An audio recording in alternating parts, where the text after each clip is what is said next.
నమస్తే, ఇది కథ కాదు జీవితం కార్యక్రమానికి స్వాగతం.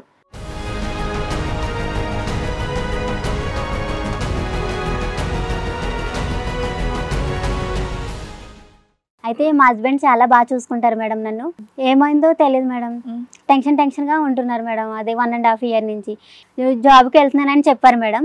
వెళ్ళిన తర్వాత చూసాను మేడం, వెళ్ళి ఇంక రాలేదు మేడం. ఆ రోజు నైట్ వరకు చూసాను, అస్సలు రాలేదు మేడం. ఉద్యోగానికి వెళ్ళిన వ్యక్తి మళ్ళీ తిరిగి రాలేదు సార్.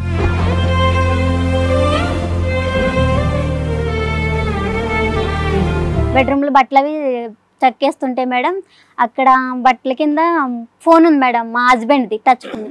అయితే అది ఉంటే స్విచ్ ఆఫ్ అయింది మేడం. మా అత్త మామ అంటున్నారు చనిపోయాడు మీ హస్బెండ్ అని అన్నారు మేడం.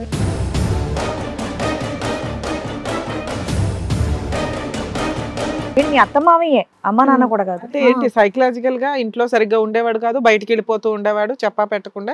ఇవి రిపీటెడ్ గా జరుగుతూ ఉండడం వల్ల మీకు అప్పుడు ఇంకా కన్ఫర్మ్ అయిపోయింది, ఇంకా అప్పటి నుంచి దొరకలే అతను.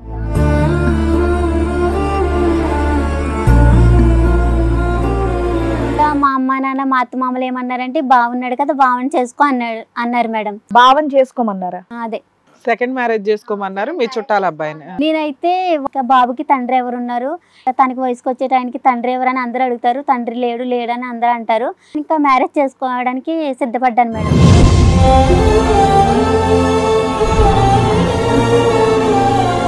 అయితే నేను ఇంకా తనతో ఎంగేజ్మెంట్ అయిపోయింది మేడం. మేము తర్వాత ఫిజికల్ కూడా శారీరకంగా కూడా కలిసిపోయాం మేడం. ఎంగేజ్మెంట్ అయినాక ఫిజికల్ గా కలిసారా?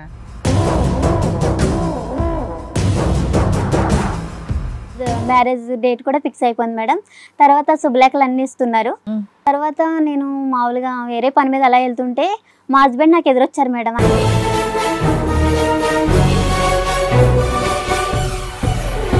అంటే జుట్టు అంతా చింపురు జుట్టు అయిపోయి చొక్కా ఏమో మాసిపోయి చిరిగిపోయి ఉంది మేడం. అసలు ఎలా ఉన్నాడంటే ఇంకా మనిషి అలాగే లేడు మేడం.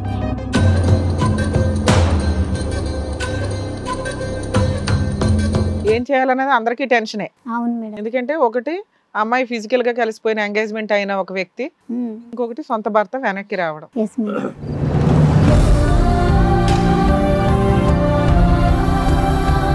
2 years వెళ్ళిపోయాడు, సరే వస్తాడమ్మా అనాలి కానీ మీరేంటి మంచి వివత్సమైన అవార్డు గ్రహీత అత్తగారు లాగా పెళ్లి చేసేసుకోమని నా కూతురులాగా అనుకున్నాను మేడం. ఇలా వెళ్ళిపోయాడని కోడల్ని అలా వదిలేయకూడదు కదా సార్, అందుకని మళ్ళీ పెళ్లి చేద్దాం కూతురులాగాని. మరి కొడుక్కి భార్యని ఇప్పించాలా, లేదంటే కోడలికి కొత్త భర్తని ఇవ్వాలా?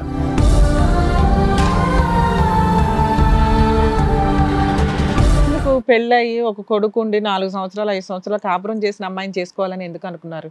వాళ్ళ భర్త వచ్చాడు వెనక్కి, ఏం చేద్దాం? అమ్మాయి లేకుంటే నేను ఉండలేను మేడం. అది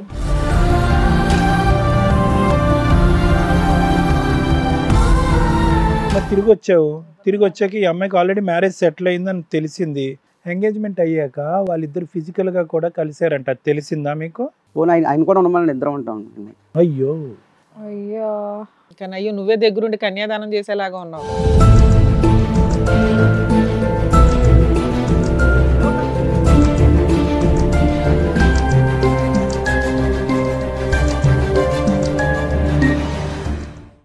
ఇది కథ కాదు జీవితం ప్రోగ్రామ్ అందరికంటే ఒక రోజు ముందుగా మీరు చూడాలి అనుకుంటే వెంటనే డౌన్లోడ్ చేయండి హిట్ టీవీ యాప్. ఇందులో మీరు నచ్చే మెచ్చే కంటెంట్ సిద్ధంగా ఉంది. మరి ఇంకెందుకు ఆలస్యం, వెంటనే డౌన్లోడ్ చేసుకోండి హిట్ టీవీ యాప్.